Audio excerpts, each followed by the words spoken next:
Good morning, good afternoon, and good night, and welcome to the Amateur Otaku Podcast.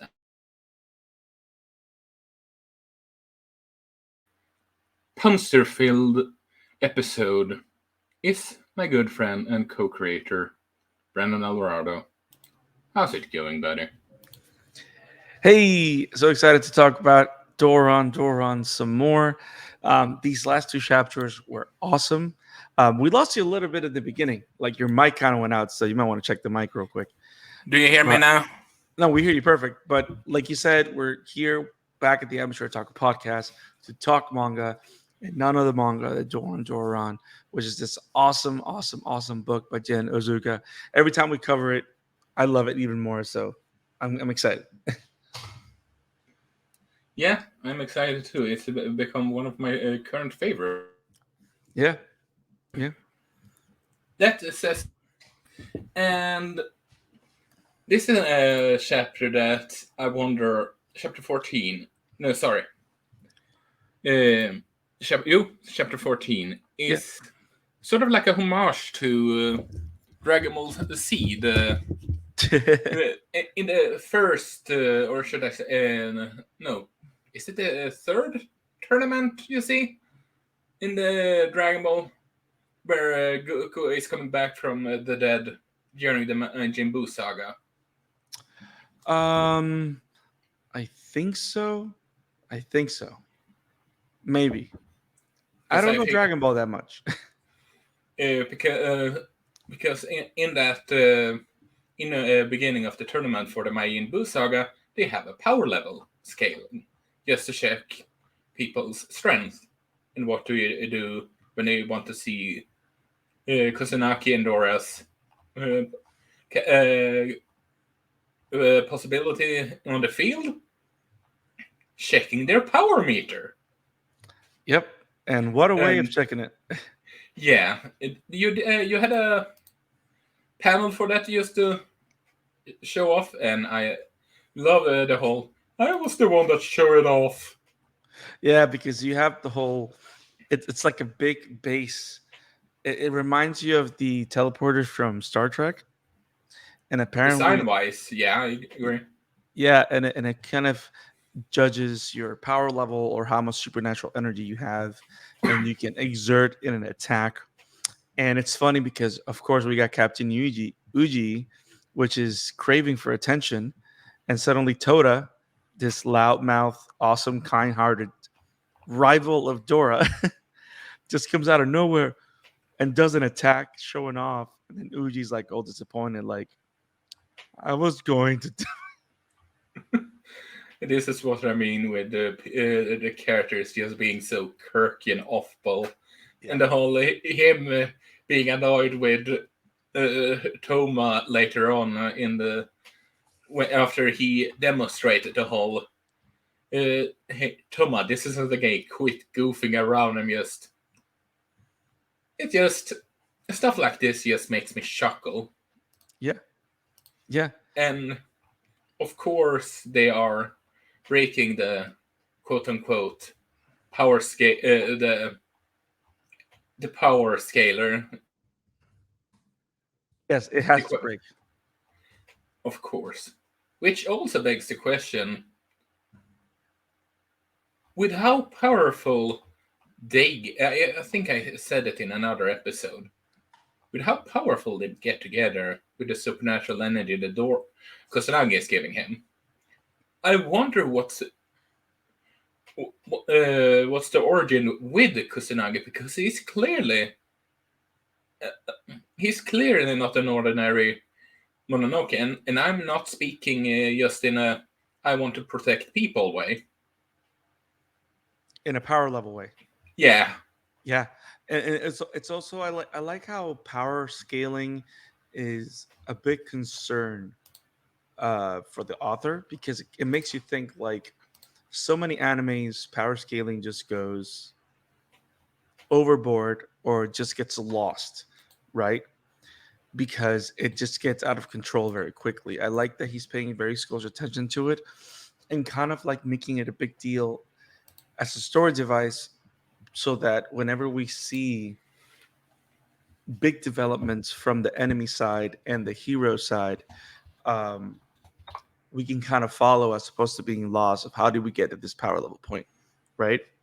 So I like the fact that he's making this very important and very clear, and I like how the new battle style for Dora is changing and evolving as well, with the whole power scaling thing specifically, because now, because of the power scaling and because of change in power for Dora, he's beginning like new attacks, and then he looks different, because now it's not just about him being a physical wielder of Kusanagi and wielding his power, but also it's about Kusanagi being able to fill Dora with his supernatural energy, which, by the way, of course, it's very reminiscent of Dragon Ball because you have the whole key kind of, but of course in the style of supernatural energy that Doron Dororon has had from the start, which is great. It's kind of also reminiscent of JoJo, right? Like whenever you Yeah, have a weird energy of it, you have the kanji around the energy or around the mood, which is very JoJo Bizarre Adventure, which is great.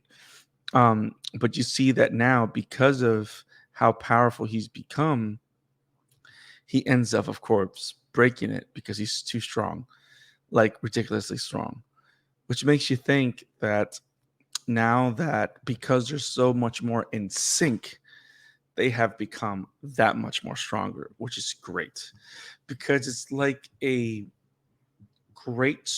it's a great boost to move the story because you know how most shonen animes the way they work is that the the, the story doesn't really move forward until you have a bigger villain, right? You need a bigger villain, a stronger villain that's going to challenge the hero to move the story forward, right? yeah. Um, but you have two ways of going about it. You either give them a strong villain, and then of course they lose. They go into this full training arc that takes 4 seasons. You mean 72 season? Correct. And then you have the confrontation. But that's not happening here. Like the way that power scaling and power evolution has appeared in Doron makes it's happening ridiculously quickly. I mean, we know that a couple of days has passed, right?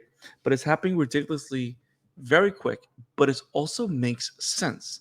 And it makes sense why it's so quick. And it kind of bottles down to the fact that since Dora is 100% useless when it comes to supernatural energy, he's the perfect vessel to amplify Kusanagi's power, which is like amazing and great.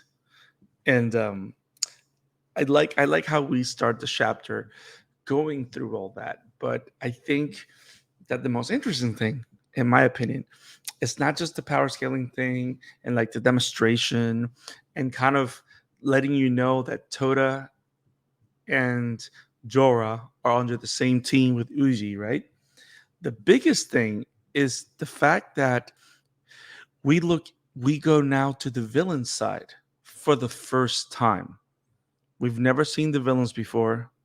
We've never like we've seen Mononoke's manifest, right? Like the Yeah, monster, the creatures, but we've never seen what we could consider antagonists or villains. Because most of the times when we see the Mononoke, they're like these wild creatures driven by hunger and instinct. Does that make sense? Not yeah. necessarily 100%. They're intelligent because they're very resourceful in the way they get to kill humans. But we've never seen the human in a Mononoke until we watch Hidehisa, which is Super Saiyan 3 Demon Goku.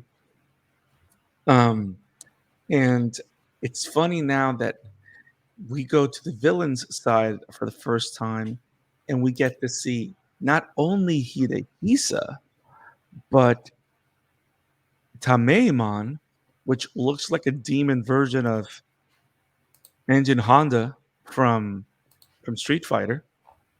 So we got Demon Honda, and then we have the lady that was talking to Hidehisa telepathically, or at least we believe, which is like the spider lady that kind of gives you Demon Slayer vibes, right? Yeah, She even has the same kind of kimono or whatever. and also she's going to be oh, so scary. You're so whole. What's the line that she put later on? Let me see if I can find it. Stop fighting over me, you two. Oh, Oh my god. So now it's a group of villains. So it looks like this is gonna be the first big arc battle, right? Because we're no longer in the beginning stages. We know they're gonna start going on missions, Dora and Kusanagi. So it looks like these are gonna be set as the first big bads of the series, which I like it because it's only taken us 14 chapters to get here, but it doesn't feel that it came out of nowhere. Does that make sense? Because in so many other shows, agreed. if we would have gotten here this quick, we would have felt like, okay, where are we going? Like it's too fast. But here, the flow has been great. The pacing has been great. So I'm glad that we're here. Apparently, they've taken over this town and have all these hostages, um, which is crazy. Um, but I like the fact also that the way the chapter ends, after they annihilate all these people, including samurais, which shows you how strong they are. And we know that Hidehisa is ridiculously strong because Uji was kind of like not necessarily ahead in that battle when we first met him, right? Also, can we also agree that this looks to be a pretty brutal manga? Very what? Brutal. Yes, yes. But it's brutal, but it's not bloody. Does that make sense? Like the gore factor Yeah. is not all the way to 100. Like for example, Chainsaw Man is that right there. That's a gory manga. This one doesn't get to that level. But yeah, I agree. It is a brutal manga. The way he one shots all of them, a la Death Star style, like that's how powerful. I mean, we've seen Hidehisa use that technique before, but the fact that he does it in front of all for to destroy all these people, it's kind of crazy.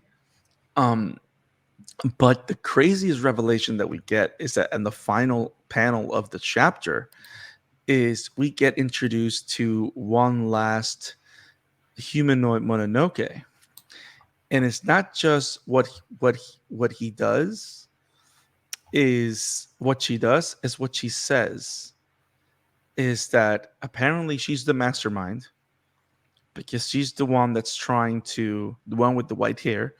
She's the one that's trying to to get everyone together in a plan to kill the samurais. But then she says the following words. They're doing this and she says this is for justice.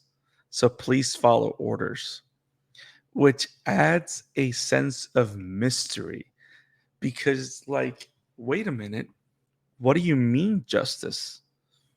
They're the monsters. What are we not seeing? And the other thing is that when Hidehisa's talking, he says that he's angry. Angry at what? You know what I mean? So I am really curious Yeah, I to am with you. I'm really curious to where all this goes because I got a feeling it's gonna get super interesting very, very quickly. Um, and I like the fact that the author keeps on doing himself because every time we read a new chapter, it's just great. And there's a lot of moving pieces. I liked how it started like a very simplistic, but it's getting complex very quickly. But the execution is just perfect, and I love the characters. I'm having so much fun with them, um, and I'm really excited for the next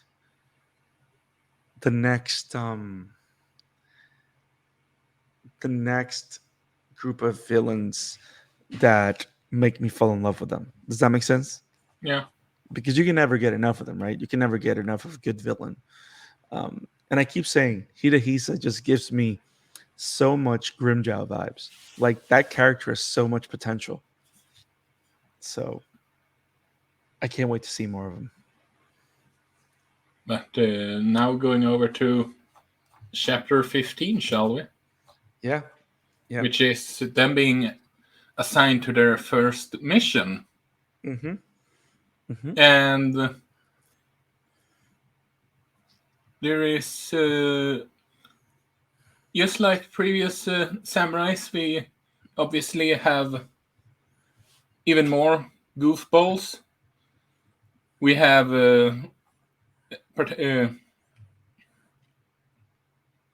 particularly the Ichiya Kubayakawa. I can't. Ichiha Kobayakawa. Okay, good.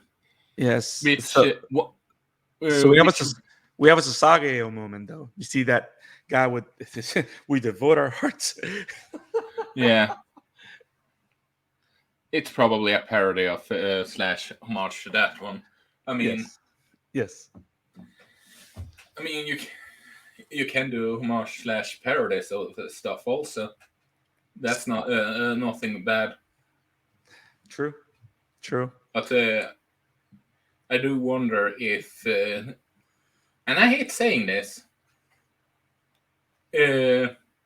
Ichiya, he's he's clearly someone that they make specific in him as sort of like innocent figure that wants to think it's awesome with Kusanagi, who is adorable as ever, Yeah.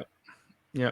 acting a bit like a dog, wiggling his tail when you hear that another human wants to be his friend and be all happy about it. Yeah. Which, like I said, Kusanagi, adorable. It's synonymous at this point. No, but can we talk about the backstory for Ichiha? How hilarious it is. The fact that he's always liked the idea of Mononoke and humans working together and having a friendship together, and how he thought he was friends with his Mononoke when he was a kid. When then he found out that he was healing a pig Mononoke that just wanted to eat him. like like we've all been there, right? We've all like no, just me. Okay. I mean, we've all been there with people that we thought were friends, if that makes Yeah. any sense. Yeah. But I like the fact that he's another one like Dora. Like he sees people, he sees living things for their value and for the fact that they're living things and should be respected, as opposed to just just not allowing the possibility. Which I like the fact that the mixture of the different samurais in the group, like even though most of them have an issue or have a problem with the whole Mononoke thing to a degree, not all of them put up as much resistance. So it kind of makes me think about how different it is from Demon Slayer in the sense. So Demon Slayer, though the time period where it takes place, because it's very traditional Japanese, right, kind of era, it would make sense why something as radically different as working with a demon would be something so radical, right? Like the whole trial that Netsuko and Tanjiro went through makes sense, right? So now here, because it's a modern society, they have a sophisticated trial, but the whole racism, fear, separation angle is not necessarily there because you don't expect that in a modern society. Does that make sense? Like it's not like everybody hates Kusanagi. No. Because it's different. Like it's a little bit lighter. Like there's people that don't agree with it, but then there's people that are totally forward, like what you would expect. Does that make Yeah, sense? it wouldn't make sense if, honestly, and I love the Demon Slayer. I do. But, how should I put it? It feels them accepting Nezuko just like that, even though they got proof that she doesn't eat humans during the trial, it just feels a bit convenient that everyone is pretty much on board of having Nezuko as a member. Well, remember, and now that we need to change topics, not everybody was. They only were because the master said it was okay. And it's more controversial to contradict the master. You don't understand what I'm saying? So like they all have issues with it to a degree. And it's not till like Giyu knows because he knows firsthand, right? And Tengen knows because they spend time together. You know what I mean? So I wouldn't be surprised. I mean, you've read the rest of the manga, so you probably will know more as you read more, probably than me. But I think all that went that way because the master accepted Nezuko and Tanjiro more than anything. So it was more of a hierarchy thing that goes on top of whatever social disagreement you have. I know that it just felt a bit quickly done a bit quickly, if that makes any sense. I don't disagree with you. I don't disagree. But here it just shows that not everyone is comfortable with it, and it's open about it instead of just people acting like they are. Right. They're willing to give it a shot, which is great. Which is what you want, especially when you encounter differences and stuff. So, which is why I prefer this approach over them working with Kusanagi then. And like I said, I love Demon Slayer, don't get me wrong, but the handling of Nezuko's trial was the weakest part, discounting a certain if we discount a certain screamer that gets on my nerves all the time. Now, the cool so we find out that they have a mission. Yeah. Ishiya is part of the crowd. Dora sees him kind of a weirdo. Kusanagi's excited with him, but they're both excited though because they have a new friend, a new ally, right? Now, I'm just scared that he is going to be axed off quickly with how they're focusing on him. Like they're introducing him because he's an obligatory red shirt. Yes. Yeah, I mean, it's one of those things that it screams that, right? And it would be sad if it happens, but also, I mean, but here's the thing: story-wise, I wouldn't be against it because it would become something that is personal both to Dora and Kusanagi.